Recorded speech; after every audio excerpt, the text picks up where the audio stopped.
When we prosecute the case of law MD, we really have to look at 4 elements, which we had talked about earlier. We have duty, we have breach of the duty, we have causation, and we have damages. Those 4 elements, right? And so we have to think about each and every element. Duty is actually pretty easy. Was that anesthesiologist in there? Was he taking care of the patient? But then we have to look at standard of care. Did the anesthesiologist fall below the standard of care? And that's very important. So both sides hire experts, and the other side's experts said, oh no, that physician didn't fall below the standard of care.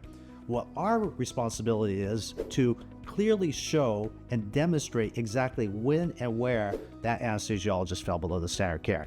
And that's where we have the expertise. I'm an anesthesiologist, I'm an attorney. I can clearly show, after looking at the medical records, what happened, because I understand the operative reports, I understand the pre-anesthetic records, I understand the anesthesia record, I understand the post-anesthesia records. And then we get to causation.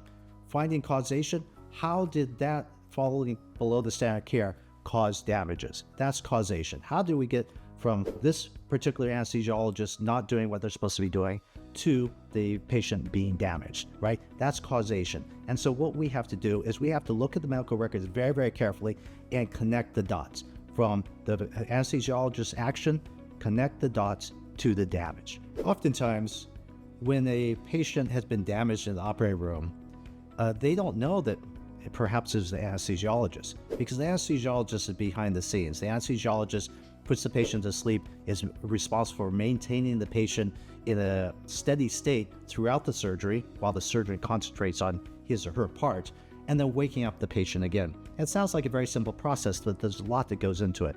So oftentimes, you or a patient may think that the damage that was done by the surgeon and the nurses, but sometimes it's the anesthesiologist that's involved. And so we can actually identify that. And then we have to understand exactly what happened. And in order to prosecute this case successfully, we need the knowledge base of what an anesthesiologist does. And then we need to be able to explain that clearly and concisely to the jury and to the judge so that they can make a determination.